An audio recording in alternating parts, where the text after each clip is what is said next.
Chapitre 1 Silène. Habituellement, faire l'éloge d'un personnage, c'est énumérer des qualités tout aussi admirables les unes que les autres, c'est faire apparaître une figure harmonieuse, atteignant à la perfection dans tous les domaines. Pourtant, quand il s'agit de Socrate, même du Socrate idéalisé, créé par Platon et Xénophon, ce n'est pas le cas. Bien au contraire, et c'est là le paradoxe socratique. La figure de Socrate apparaît d'emblée à celui qui la découvre comme déroutante, ambiguë, inquiétante. Le premier choc qu'elle nous réserve, c'est cette laideur physique qui est bien attestée par les témoignages de Platon, de Xénophon et d'Aristophane. Il est significatif, écrit Nietzsche, que Socrate ait été le premier grec illustre qui ait été laid. Tout est en lui excessif, bouffon, caricatural. Et Nietzsche évoque ses yeux d'écrevisse, sa bouche lipue, sa bedaine. Il se complète à raconter que le physionomiste Zopyre avait dit à Socrate qu'il était un monstre et qu'il cachait en lui les pires vices et les pires appétits. À quoi Socrate se serait contenté de répondre « Comme tu me connais bien ». Le Socrate du banquet de Platon ressemble à un Silène, ce qui peut bien conduire à de tels soupçons. Silènes et satyres étaient dans la représentation populaire des démons hybrides, moitié animaux, moitié humains, qui formaient le cortège de Dionysos. Impudents, bouffons, paillards, ils constituaient le cœur des drames satiriques, genre littéraire dont le Cyclope d'Euripide reste un des rares témoins. Les Silènes représentent donc l'être purement naturel, la négation de la culture et de la civilisation, la bouffonnerie grotesque, la licence des instincts. Kierkegaard dira « Socrate était un kobold ». Il est vrai que cette figure de Silène n'est qu'une apparence, ainsi que nous le laisse entendre Platon, une apparence qui cache autre chose. Dans le fameux éloge de Socrate, à la fin du banquet, Alcibiade compare Socrate à ces Silènes qui, dans les boutiques des sculpteurs, servent de coffret pour déposer des figurines de dieux. Ainsi, l'aspect extérieur de Socrate, cette apparence presque monstrueuse, laide, bouffonne, impudente, n'est qu'une façade et un masque. Ceci nous conduit à un nouveau paradoxe. Après la laideur, la dissimulation. Comme dit Nietzsche, tout en lui est dissimulé, retors, souterrain. Ainsi, Socrate se masque et aussi sert de masque aux autres. Socrate se masque lui-même. C'est la fameuse ironie socratique dont nous aurons encore à dégager la signification. Socrate feint l'ignorance et l'impudence. Il passe son temps, dit Alcibiade, à faire le naïf et l'enfant avec les gens. Les mots, les phrases qui forment l'enveloppe extérieure de ses discours ressemblent à la peau d'un impudent satyre. Ses assiduités amoureuses, son air ignorant, ce sont là les dehors dont il s'enveloppe comme le Silène sculpté. Socrate a même si parfaitement réussi dans cette dissimulation qu'il s'est définitivement masqué à l'histoire. Il n'a rien écrit, il s'est contenté de dialoguer. Et tous les témoignages que nous possédons sur lui nous le cachent plus qu'ils ne nous le révèlent, précisément parce que Socrate a toujours servi de masque à ceux qui ont parlé de lui. Parce qu'il était lui-même masqué, Socrate est devenu le prosopone, le masque de personnalités qui ont eu besoin de s'abriter derrière lui. Il leur a donné à la fois l'idée de se masquer et celle de prendre comme masque l'ironie socratique. Il y a là un phénomène extrêmement complexe par ses implications littéraires, pédagogiques et psychologiques. Le noyau originel de ce phénomène, c'est donc l'ironie de Socrate lui-même. Éternel questionneur, Socrate a mené ses interlocuteurs par d'habiles interrogations à reconnaître leur ignorance. Il les remplissait ainsi d'un trouble qui les amenait éventuellement à une remise en question de toute leur vie. Après la mort de Socrate, le souvenir de ces conversations socratiques a inspiré un genre littéraire, les logoi socraticoi, qui imite les discussions orales que Socrate avait menées avec les interlocuteurs les plus variés. Dans ses logoi socraticoi, Socrate devient donc un prosopone, c'est-à-dire un interlocuteur, un personnage, un masque donc, si l'on se souvient de ce qu'est le prosopone du théâtre.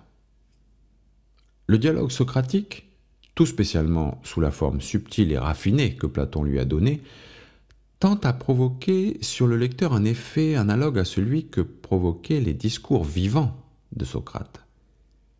Le lecteur se trouve lui aussi dans la situation de l'interlocuteur de Socrate parce qu'il ne sait pas où les questions de Socrate vont le mener.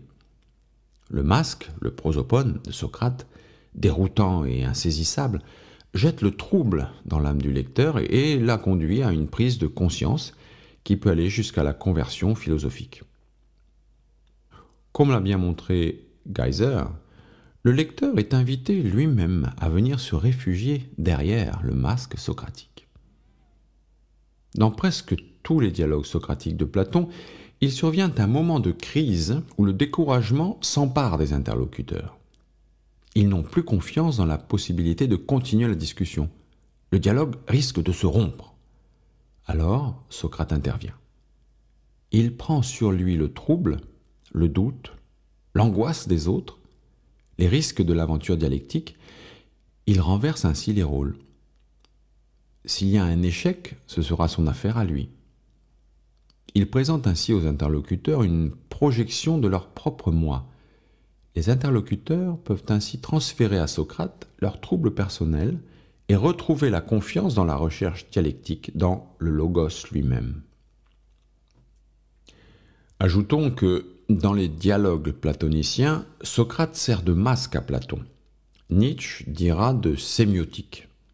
Comme l'a bien noté Friedlander, alors que le jeu avait fait son apparition depuis longtemps dans la littérature grecque avec Hésiode, Xénophane, Parménide, Empédocle, les sophistes, Xénophon lui-même, qui ne s'était pas privé de parler à la première personne.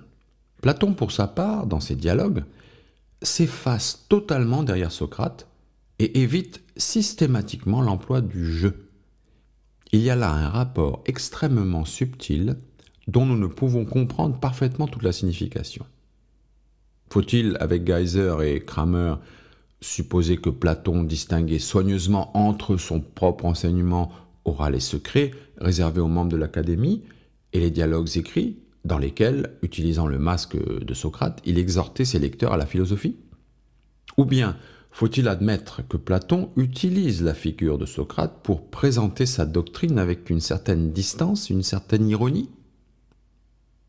Quoi qu'il en soit, cette situation originelle a marqué fortement la conscience occidentale, et lorsque des penseurs ont été conscients et effrayés du renouvellement radical qu'ils apportaient, ils ont, à leur tour, utilisé un masque et, de préférence, le masque ironique de Socrate, pour affronter leurs contemporains. Dans ses Sokratische Denkwürdigkeiten, au XVIIIe siècle, Hamann fait l'éloge de Socrate, comme il le dit lui-même, mimetisé, c'est-à-dire en prenant lui-même le masque de Socrate, le rationaliste pur aux yeux des philosophes du XVIIIe siècle, pour laisser entrevoir derrière ce masque une figure prophétique du Christ. Ce qui, chez Hamann, n'est qu'un procédé passager, devient attitude fondamentale et existentielle chez Kierkegaard. Cette attitude se manifeste chez lui tout d'abord par le procédé de la pseudonymie. On sait que la plus grande partie de l'œuvre de Kierkegaard a été publiée sous des pseudonymes. Victor Eremita, Johannes Climacus, etc. Il ne s'agit pas d'un artifice d'éditeur. Ces pseudonymes correspondent à des niveaux esthétiques, éthiques, religieux, où est censé se situer l'auteur qui va parler successivement du christianisme en esthéticien, puis en moraliste, afin de faire prendre conscience à ses contemporains du fait qu'ils ne sont pas chrétiens. Il se recouvre du masque de l'artiste et du moraliste demi-croyant pour parler de ses plus profondes croyances. Kierkegaard est parfaitement conscient du caractère socratique du procédé. Du point de vue global de l'œuvre entière, la production esthétique est une fraude où les ouvrages pseudonymes prennent leur sens profond. Une fraude, que c'est laid! À quoi je réponds de ne pas se laisser abuser par le mot. On peut tromper un homme en vue du vrai et, pour rappeler le vieux Socrate, le tromper pour l'amener au vrai. C'est même la seule manière quand il est victime d'une illusion. Il s'agit de faire sentir au lecteur son erreur, non pas en la réfutant directement, mais en l'exposant de telle manière que son absurdité lui apparaisse clairement. C'est tout à fait socratique. Mais en même temps, par la pseudonymie, Kierkegaard donne la parole à tous les personnages qui sont en lui. Il objective ainsi ces différents moi sans se reconnaître en aucun, comme Socrate, par ses habiles questions, objective le moi de ses interlocuteurs sans se reconnaître en eux.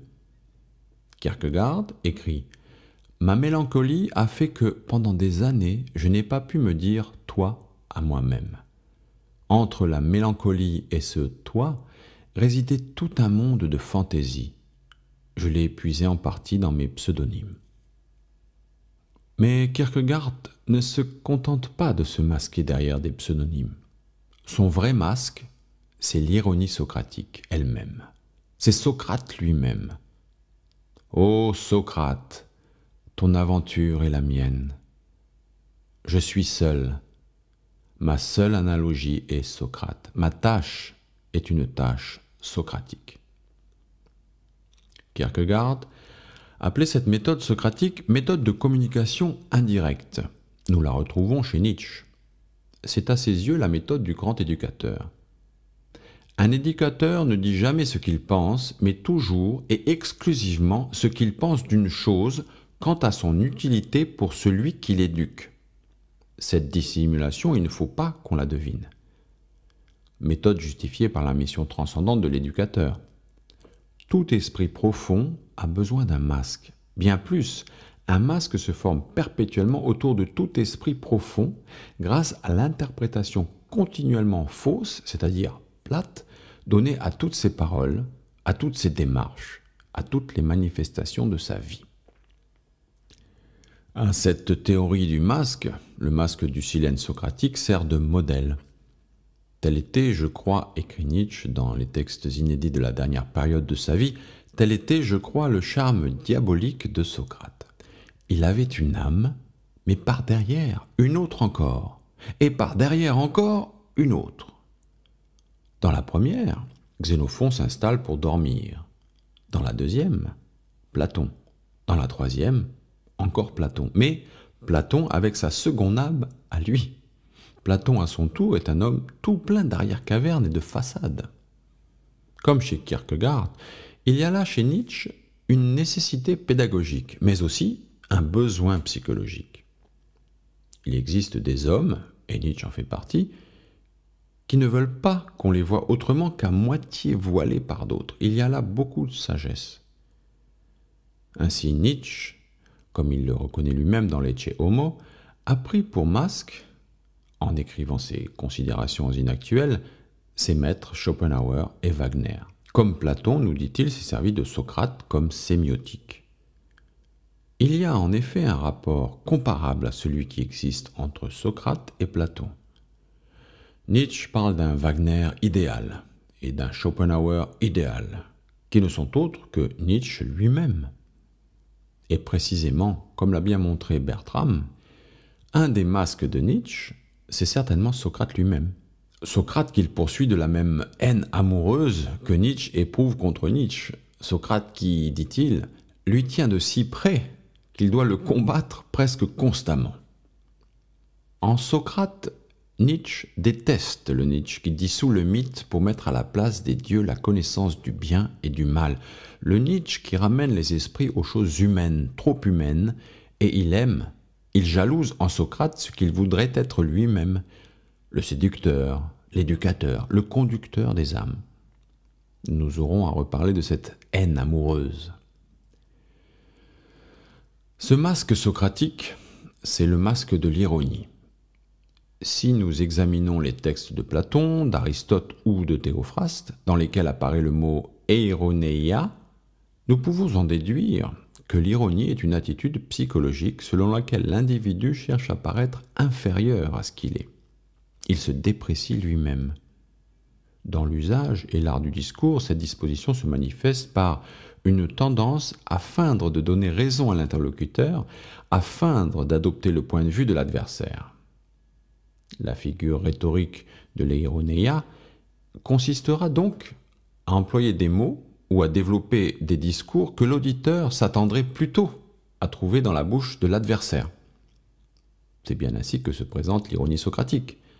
Socrate, se dépréciant lui-même, nous dit Cicéron, concédait plus qu'il ne fallait aux interlocuteurs qu'il voulait réfuter. Ainsi, pensant une chose et en disant une autre, il prenait plaisir à user habituellement de cette dissimulation que les Grecs appellent ironie. Il s'agit donc d'une feinte autodépréciation qui consiste tout d'abord à se faire passer extérieurement pour quelqu'un de tout à fait ordinaire et superficiel. Comme le dit Alcibiade dans son éloge de Socrate, ces discours sont on ne peut plus semblables à ces silènes qui s'entr'ouvrent. Qu'on veuille bien les écouter, à la première impression, on ne manquera pas sans doute de les trouver absolument ridicules. Ils nous parlent d'ânes bâtés, de forgerons, de cordonniers, de corroyeurs. Il a l'air de répéter toujours la même chose, si bien qu'il n'y a au monde pas d'ignorants ou d'imbéciles qui ne fassent de ces discours un objet de dérision. Banalité des sujets, banalité aussi des interlocuteurs. Il cherche et trouve ses auditeurs sur les marchés, dans les palestres, dans les ateliers d'artisans, dans les boutiques. C'est un homme de la rue. La médiocrité, dira Nietzsche, est le masque le plus heureux que puisse porter l'esprit supérieur. Socrate parle, discute, mais refuse d'être considéré comme un maître. Quand des gens venaient à lui, remarque Épictète, pour lui demander de les introduire auprès d'autres philosophes, il le faisait volontiers et acceptait de bon cœur de n'être pas lui-même remarqué. Si Socrate refuse d'être considéré comme un maître, et ici nous touchons au cœur de l'ironie socratique, s'il refuse d'enseigner, c'est qu'il n'a rien à dire, qu'il n'a rien à communiquer, pour la bonne et simple raison qu'il ne sait rien, ainsi qu'il le proclame fréquemment. N'ayant rien à dire, n'ayant pas de thèse à défendre, Socrate ne peut qu'interroger, tout en refusant lui-même de répondre aux questions. « Voilà bien ton eironeia habituelle, s'écrie le Trisiamaque du premier livre de la République. Je le savais bien, je l'avais prédit. Tu refuses de répondre aux questions, tu trouves des échappatoires. » Aristote décrit encore plus clairement la situation. Socrate prenait toujours le rôle de l'interrogateur, jamais du répondant, car il avouait ne rien savoir. Évidemment, nous ne pouvons savoir exactement comment se sont déroulées les discussions de Socrate avec les Athéniens. Les dialogues de Platon, même les plus socratiques, n'en sont qu'une imitation doublement affaiblie. Tout d'abord, ils sont écrits et non parlés. Et comme l'a remarqué Hegel, dans le dialogue écrit, les réponses sont entièrement sous le contrôle de l'auteur. Mais trouver dans la réalité des gens qui répondent de cette manière est autre chose. De plus, on peut reconnaître dans les dialogues platoniciens, sous le charme de la fiction littéraire, la trace des exercices scolaires de l'académie platonicienne. Aristote a codifié dans ses topiques les règles de ces joutes dialectiques. Dans ces exercices d'argumentation, questionneurs et répondants avaient un rôle bien déterminé et les règles de cet escrime intellectuel étaient définies avec rigueur. Nous n'avons pas à chercher ce qui, historiquement, peut être proprement socratique dans les discussions rapportées par Platon, mais nous avons à dégager la signification de l'ironie socratique telle que la tradition l'a connue, les mouvements de la conscience auxquels elle correspond. Otto Appelt a bien caractérisé le mécanisme de l'ironie socratique, Spaltung und Verdopplung. Socrate se dédouble pour couper l'adversaire en deux. Socrate se dédouble. Il y a d'un côté le Socrate qui sait à l'avance comment va finir la discussion, mais il y a de l'autre le Socrate qui va faire le chemin, tout le chemin dialectique avec son interlocuteur. Ce dernier ne sait pas où Socrate le mène. C'est là l'ironie. Socrate, faisant chemin avec son interlocuteur, exige sans cesse un accord total de son partenaire. Prenant comme point de départ la position de ce partenaire, il lui fait admettre peu à peu toutes les conséquences de cette position. En exigeant à chaque instant cet accord, qui est fondé sur les exigences rationnelles du discours sensé, du logos, il objective la démarche commune et il conduit l'interlocuteur à reconnaître que sa position initiale était contradictoire. En général, Socrate choisit comme thème de discussion l'activité qui est familière à son interlocuteur et il cherche à définir avec lui le savoir pratique qui est requis pour exercer cette activité. Le général doit savoir combattre courageusement. Le devin doit savoir se comporter avec piété à l'égard des dieux. Et voilà qu'au bout du chemin, le général ne sait plus du tout ce qu'est le courage. Le devin ne sait plus du tout ce qu'est la piété. L'interlocuteur se rend compte alors qu'il ne sait pas vraiment pourquoi il agit. Tout son système de valeurs lui paraît brusquement sans fondement. Jusque-là, il s'identifiait en quelque sorte à ce système de valeurs qui commandait sa manière de parler. Maintenant, il s'oppose à lui. L'interlocuteur est donc coupé en deux. Il y a l'interlocuteur tel qu'il était avant la discussion avec Socrate, et il y a l'interlocuteur qui, dans leur constant accord mutuel, s'est identifié à Socrate et désormais n'est plus ce qu'il était auparavant. Le point absolument capital dans cette méthode ironique est le chemin parcouru ensemble par Socrate et son interlocuteur. Socrate feint de vouloir apprendre quelque chose de son interlocuteur. C'est là que réside exactement l'autodépréciation ironique. Mais en fait, alors qu'il semble s'identifier avec son interlocuteur, entrer totalement dans son discours, c'est finalement l'interlocuteur qui, inconsciemment, entre dans le discours de Socrate, s'identifie à Socrate, c'est-à-dire, ne l'oublions pas, à l'aporie et au doute, car Socrate ne sait rien, il sait seulement qu'il ne sait rien. À la fin de la discussion, l'interlocuteur n'a donc rien appris. Il ne sait même plus rien du tout. Mais pendant tout le temps de la discussion, il a expérimenté ce qu'est l'activité de l'esprit. Mieux encore, il a été Socrate lui-même, c'est-à-dire l'interrogation, la mise en question, le recul par rapport à soi, c'est-à-dire finalement la conscience. Tel est le sens profond de la maïeutique socratique. On sait que dans le Théétète, Socrate raconte qu'il a le même métier que sa mère. Elle était sage-femme et assistait aux naissances corporelles. Lui est l'accoucheur des esprits. Il les assiste dans leur naissance. Lui-même n'engendre rien, puisqu'il ne sait rien. Il aide seulement les autres à s'engendrer eux-mêmes. Cette maïeutique socratique renverse totalement les rapports entre maître et disciple, comme l'a bien vu Kierkegaard. Être maître, ce n'est pas trancher à coups d'affirmations, ni donner des leçons à apprendre, etc. Être maître, c'est vraiment être disciple.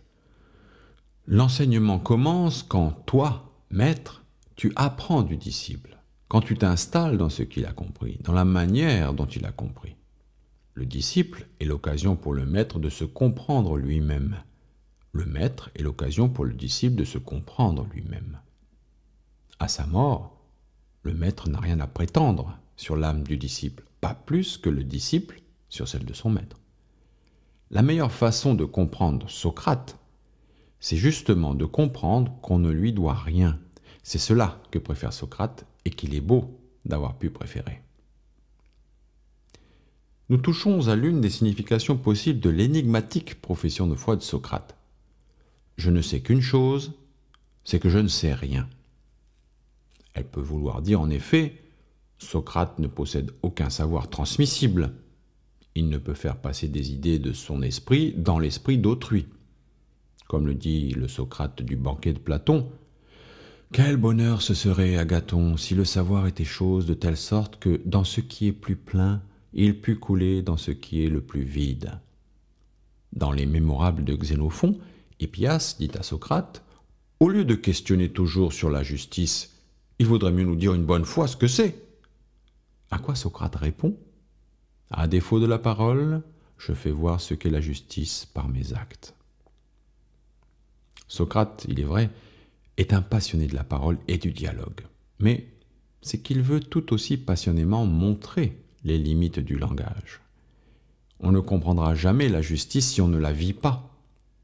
Comme toute réalité authentique, la justice est indéfinissable. C'est précisément ce que Socrate veut faire comprendre à son interlocuteur pour l'inviter à vivre la justice. La mise en question du discours mène en fait à une mise en question de l'individu qui doit décider si, oui ou non, il prendra la résolution de vivre selon la conscience et la raison. Comme dit un interlocuteur de Socrate, il nous entraîne dans un circuit de discours sans fin, jusqu'à ce qu'on en vienne à devoir rendre raison de soi-même, aussi bien quant à la manière dont on vit présentement, qu'à celle dont on a vécu son existence passée. L'individu est ainsi remis en question dans les fondements mêmes de son action. Il prend conscience du problème vivant qu'il est lui-même pour lui-même. Toutes les valeurs sont ainsi renversées et l'intérêt qu'on leur accordait. Je n'ai nul souci, dit Socrate dans l'Apologie de Socrate rédigée par Platon, je n'ai nul souci de ce dont se soucient la plupart des gens. Affaires d'argent, administration des biens, charge de stratège, succès oratoire en public, magistrature, coalition, faction politique. Je me suis engagé non dans cette voie, mais dans celle où, à chacun de vous en particulier, je ferai le plus grand bien, en essayant de lui persuader de se préoccuper moins de ce qu'il a que de ce qu'il est, pour se rendre aussi excellent et raisonnable que possible. Par cet appel à l'être de l'individu, la démarche socratique est existentielle. C'est pourquoi, chacun à sa manière, Kierkegaard et Nietzsche ont voulu la répéter. Cette mise en question de l'individu, ce « prends souci de toi-même » que Socrate répète inlassablement, comment ne pas les retrouver dans ce texte de Nietzsche où, décrivant l'homme selon Schopenhauer, il le montre isolé au milieu de l'inconscience de ses contemporains. Sous 100 masques divers, jeunes gens, adultes, vieillards, pères, citoyens, prêtres, fonctionnaires, marchands, font la parade et ne songent qu'à la comédie qu'ils donnent tous ensemble, sans penser le moins du monde à eux-mêmes. À la question « Pourquoi vivez-vous » ils répondraient aussitôt avec orgueil « Pour devenir un bon citoyen, un savant, un homme d'État ». Toutes les institutions humaines ne sont-elles pas destinées à empêcher les hommes de sentir leur vie grâce à la dispersion constante de leurs pensées ? La hâte est générale parce que tous veulent s'échapper à eux-mêmes. Déjà, l'Alcibiade du banquet disait « Socrate me contraint à m'avouer à moi-même que, alors que je suis déficient sur tant de points, je persiste à ne pas me soucier de moi-même et à m'occuper seulement des affaires des Athéniens. » On entrevoit ici la portée politique de ce renversement des valeurs, de ce changement des normes directrices de la vie. Le souci de la destinée individuelle ne peut manquer de provoquer un conflit avec la cité. Ce sera le sens profond du procès et de la mort de Socrate. L'ironie socratique devient dramatique lorsque nous la voyons, grâce au témoignage de l'Apologie de Socrate, s'exercer aux dépens des accusateurs du philosophe et provoquer, en quelque sorte, sa condamnation à mort. C'est là, précisément, le sérieux de l'existence dont parle Kierkegaard. Le mérite de Socrate, à ses yeux, c'est d'avoir été un penseur existant, non un philosophe spéculatif qui oublie ce que c'est d'exister. La catégorie fondamentale de l'existence pour Kierkegaard, c'est l'individu, c'est l'unique, la solitude de la responsabilité existentielle. Pour lui, Socrate en a été l'inventeur. Nous retrouvons ici l'une des raisons profondes de l'ironie socratique. Le langage direct est impuissant à communiquer l'expérience de l'exister, la conscience authentique de l'être, le sérieux du vécu, la solitude de la décision. Parler, c'est être condamné doublement à la banalité. Tout d'abord, il n'y a pas de communication directe de l'expérience existentielle. Toute parole est banale. Et d'autre part, La banalité, sous la forme de l'ironie, peut permettre la communication indirecte. Comme dit Nietzsche, je crois sentir que Socrate était profond.